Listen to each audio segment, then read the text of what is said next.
Okay, so let's talk about my first impressions of the Orion 06 from Radxa. First of all, so yeah, this is not only a dev kit, this is a beta or an alpha dev kit. You should expect a lot of unsupported functions, a lot of unsupported hardware, not a lot to do in as far as that's concerned. So if you want to get real access to GPU, you may actually be doing your own work here. Um, yeah, it's gonna be that type of thing. So yeah, the board I reviewed was the Orion 06 with the 64 gigabytes of memory soldered on. So let's get into it. First impressions. So the only officially supported image, the one that's on their website, the one they tell you to download, is Debian. But it's sort of to be expected. If you go into the BIOS downloads directory and look in a subdirectory of that called testing, you will find newly developed versions of OpenKylin and Deepin Linux distribution. And this makes sense. Deepin and OpenKylin are basically Debian distribution, but done for the Chinese market. And since Radxa, at the end of the day, is basically a Chinese brand, it would make sense that they work first and foremost to support their own internal clientele. That being said, the board is surprisingly good and works surprisingly well. A lot of it, including Radxa's own Wi-Fi cards, work right out of the box. It's super easy to set up if you go with their default Debian. That being said, there's advertised Windows support coming up, and I don't know how true that is. There were a bunch of there was rumors that someone actually got Windows Farm running on it. However, as far as I could determine, these are simply rumors. The So the rumors seem to stem from a bunch of posts on Geekbench or registries on Geekbench where a person did the test and it registered as being done on Windows 11 for ARM on an Orion 06. However, my tests, which include various levels of Windows, including Windows Canary, including both Windows 11 and Windows 10, because let's be honest, Windows 10 being older is slightly more mature in its development and therefore often will work better on ARM systems that Windows 11 won't boot on. This is why a lot of Raspberry Pi hobbyists will install Windows 10 instead of Windows 11 on their Raspberry Pi. Because a lot of the times, for example, they can get the Wi-Fi working. So yeah, on all cases, it ended up giving me a phase exception error. This is their wording, not mine. And under a blue screen of that, no less. And this was even before I could get into installation.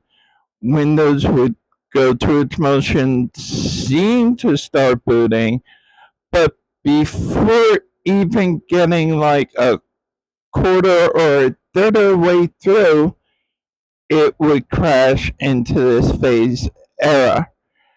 And that's about it. And this happens with every Windows, no matter what I do to the hardware or the BIOS settings. And I even went and downloaded the BIOS update, which, by the way, is the same version as the BIOS I already have.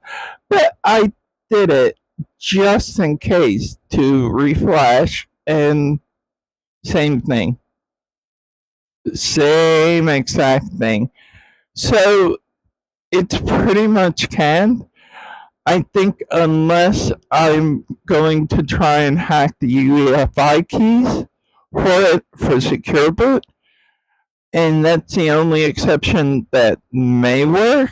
And I'm going to try to use the generic OEM key that Microsoft provides and see if that has some functionality.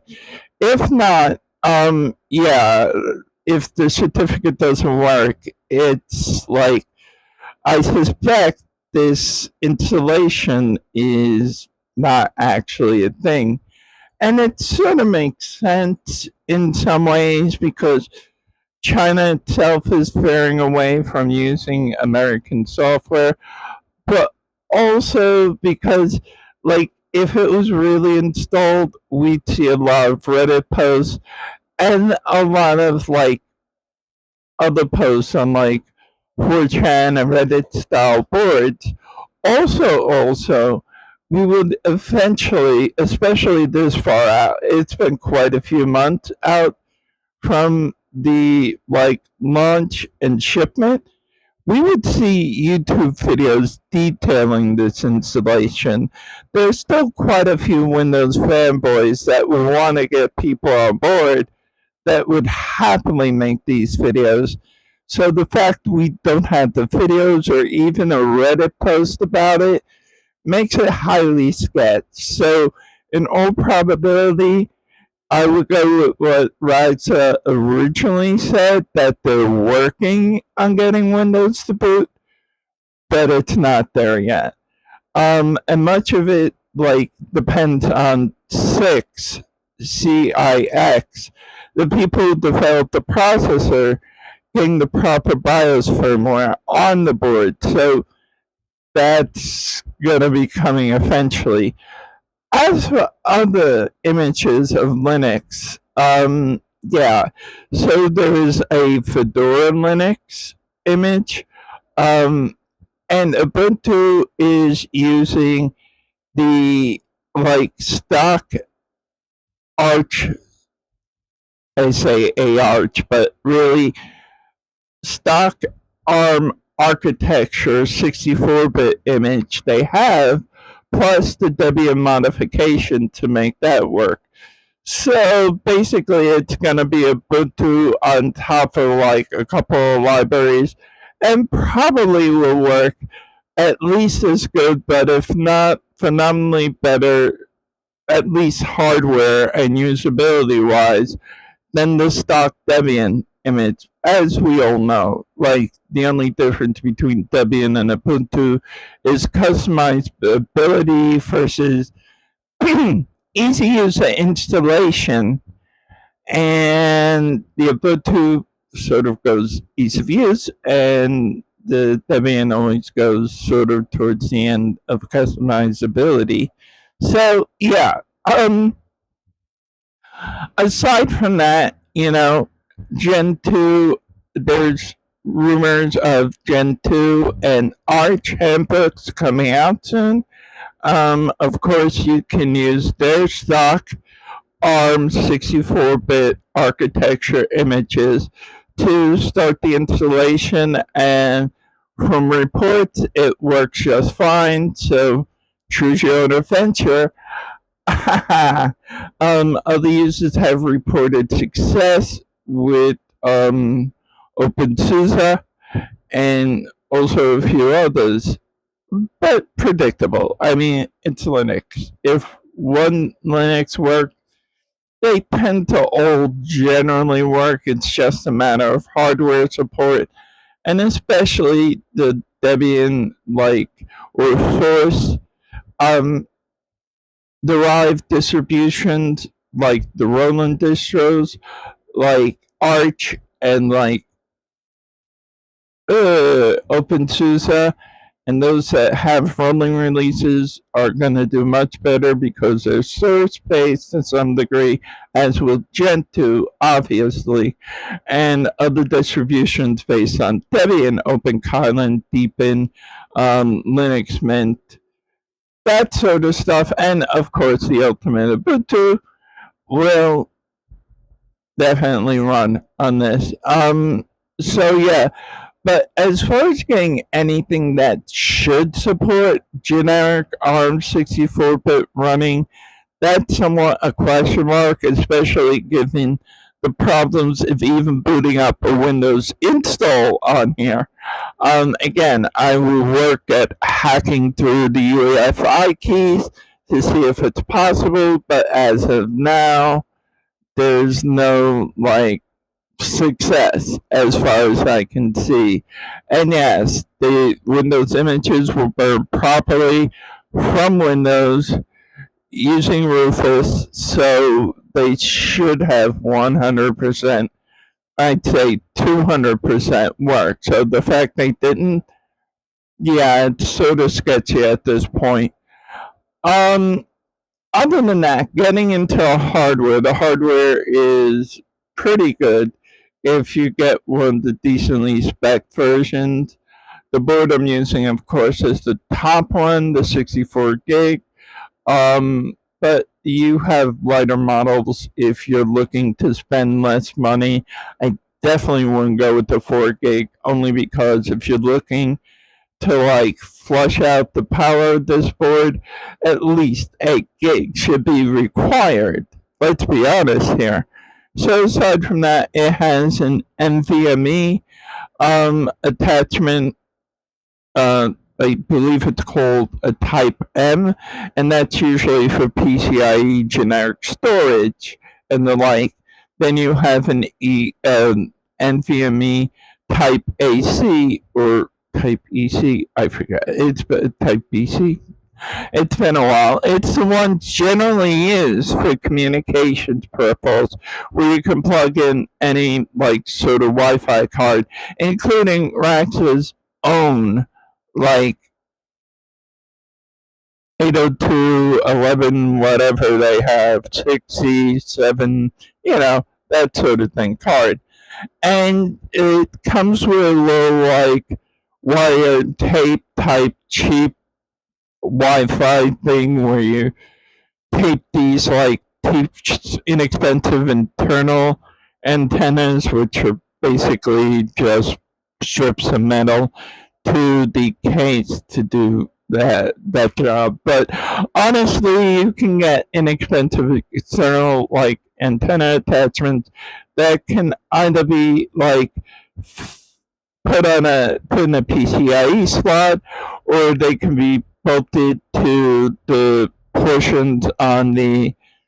Sorry, I'm skipping out on thinking of names of things at this point. They can be bolted to where the cutouts are on the I/O shield for the case, because it does come with an I/O shield with two cutouts for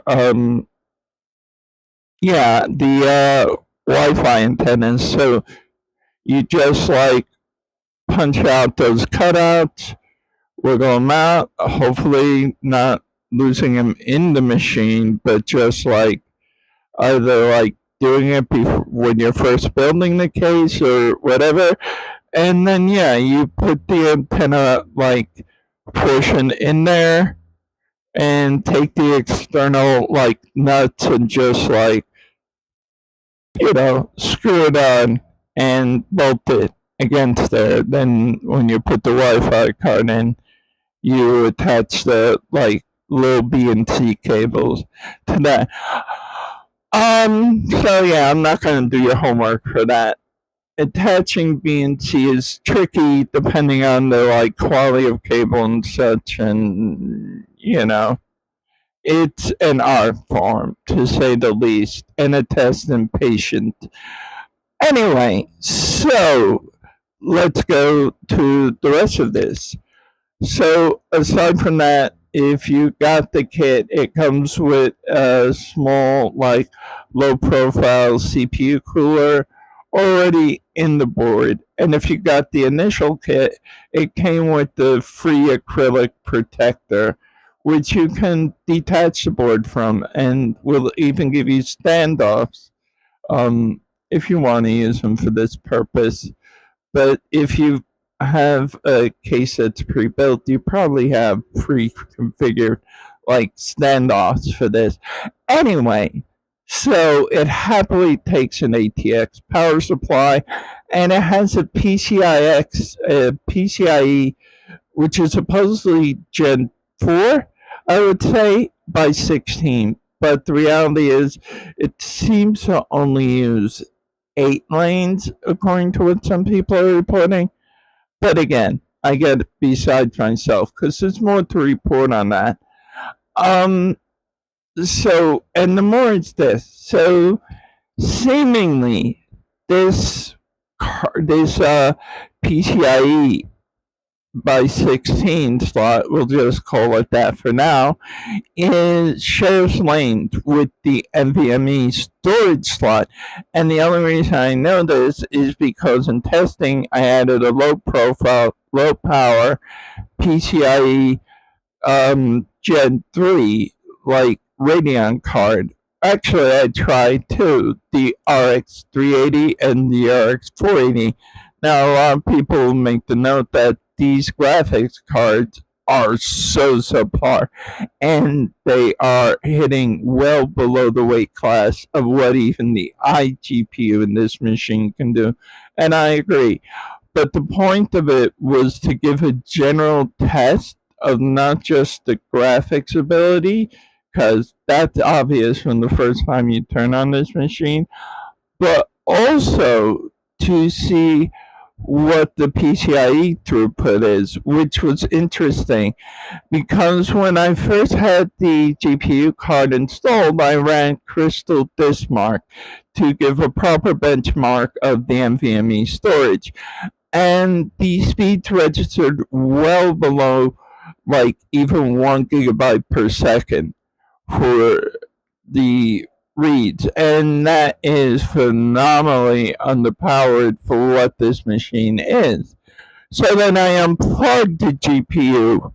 Well, I reran the test again, then I unplugged the GPU. When I unplugged the GPU, the speeds on the Crystal this benchmark were significantly higher and far closer to what they should be. Like, I mean, within 99% close. They were very, like, fast. So I'm like, that's interesting. So then I went ahead and plugged the GPUs back in one at a time, and testing exposed that when a GPU at least, but I'm presuming any PCI Express card is plugged into the spot, it actually takes bandwidth away from the NVMe storage, which is really a bummer considering this is the only real modern storage. And I know people are going to mention possibly the what you want to call it, the possibility of eMMC, but those aren't realistic storage like technologies for modern usage. The NVMe is the only one that offers you the potential for mass storage on a modern scale, and so this is the only realistic solution.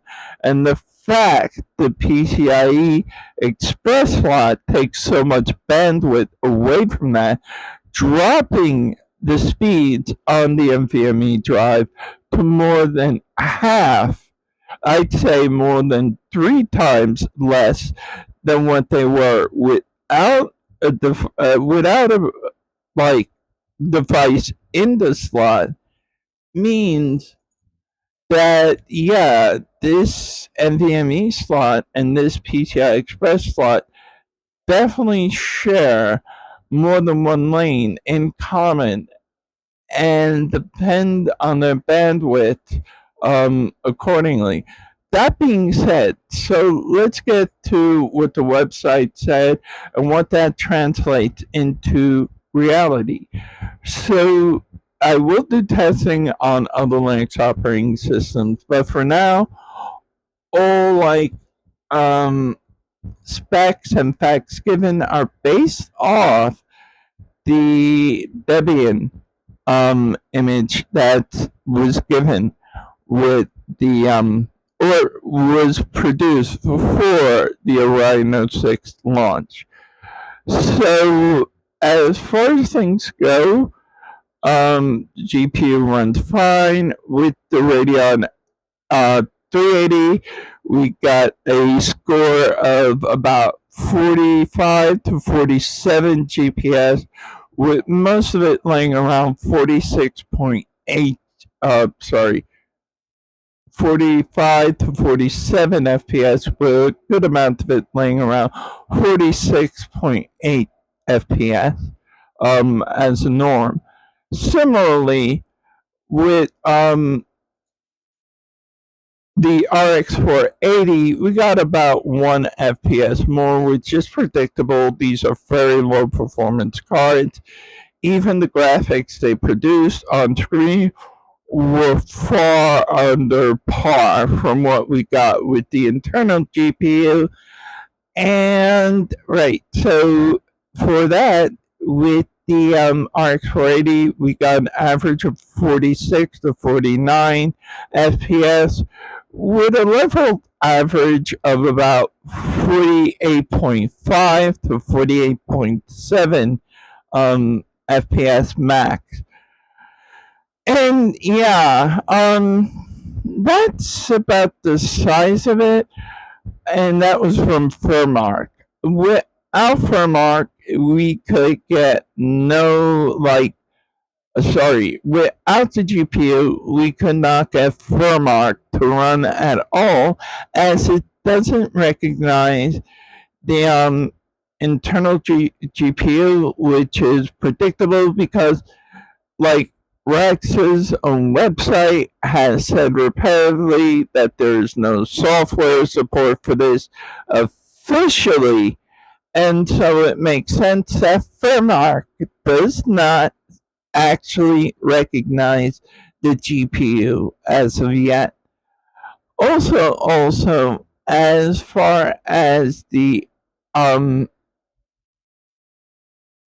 artificial intelligence processing unit, the NPU, again, something that really can't be benchmarked, as Radxa said. There is no official software support for it, and as far as we could see, there was really nothing to say to argue that. On top of that, so let's get into more. The board installed Debian, but if you're expecting the default distro to function properly, yeah, you are going to have a fun time. A lot of software packages are unavailable for this particular distribution of, like, Debian on ARM. You're going to have a lot lacking when you go into a software store. Although Linux is a multi-user operating system, most operations done on this distribution, at least, appear to be limited to single user.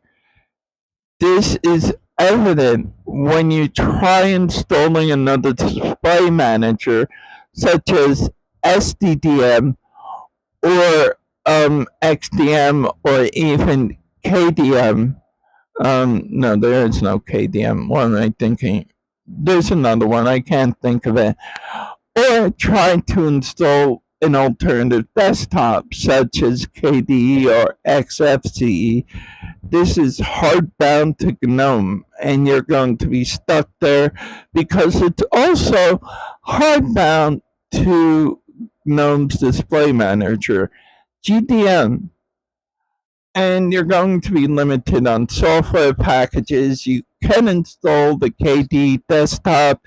You can install a good portion of the libraries, especially from the command line, since the software store, the graphical software store, is really limited and seems to be locked down not just in like the way it's limited to GNOME, but also in locking down configuration options and the ability to set alternative repositories. That being said, a lot of this stuff can be reconfigured at the command line. So if you're daring, there's a lot to do there. Let's move on. Also to be noted, so Flatpaks. Flatpaks are available for this, but there's a few caveats to that. One, all the operations will be done by the command line. Flatpaks come through on the software store, so you can search and find Flatpaks. But when you try to install, you get errors. There's an apparent lockdown of package installation and configuration for third parties. So yeah, if you're not familiar with the command line, this will become annoying quickly. And even if you are, it might. As far as installing Flatpaks, you can easily install any Flatpak you find through the Software Center on the command line by issuing a Flatpak install command. But again, you will not be able to install directly from the Software Center. Like I said, it's locked down from third-party repositories and options, and if you attempt to install a Flatpak you find in there, you will get an error message, and it just will show up uninstalled. Interestingly enough, having the software store open, searching for what I want, then installing the Flatpak from the command line seems to work and even updates the software store instantly with the fact the Flatpak is installed. So even though it's a locked store, it does update and reflect the actual configuration of the system when it's done from the command line. Also, learning how to update your Linux and install different libraries from the command line is always a good idea, because software centers always tend to lack a lot of support for the big stuff like system updates and certain versions of web browsers and core applications. Sometimes they'll install well, but sometimes because of other things they update in the process, the software center, whether KDE, GNOME, or FCE, just won't handle it that well. So learning how to manage your package managers from the command line is definitely a good skill to have. That being said, so obviously I got Furmark and Crystal Bismarck to install, but also, quite a few things other than that installed, including Chrome or Chromium, Firefox, and even the Zen browser, which was interesting because I really didn't think the Zen browser would install under this Linux, given the amount of limitations. But yeah, so there you go. I have no doubt that even a Tor browser would install if you wanted that for privacy. So definitely a good reason to have access to the terminal. That being said, a lot of things looked good, they ran good, they ran flawlessly, graphics was good. As far as like graphics benchmarks, the graphics benchmark, the only one I could get, which was from an app I believe called System Monitor, revealed the internal GPU to have like a rating of 60 to 70 FPS. So definitely better than the RX 380 and RX 480 we were trying out, but not exactly breaking like. But then again, like I said, this is another like GPU benchmark that I've never run into, so I'm not sure the differences or what it cuts. But yeah, and a lot of things weren't able to be tested as the Falcon and Photon and other support wasn't officially done at the time of this recording and the time of my testing. So yeah, you can't do what's not complete. Um, Other than that, my thing with the Orion 06 is if you're like a real hardcore developer looking for a nut to crack and something you can get into to develop libraries and to get on the cutting edge, especially as far as breaking the WinTel monopoly,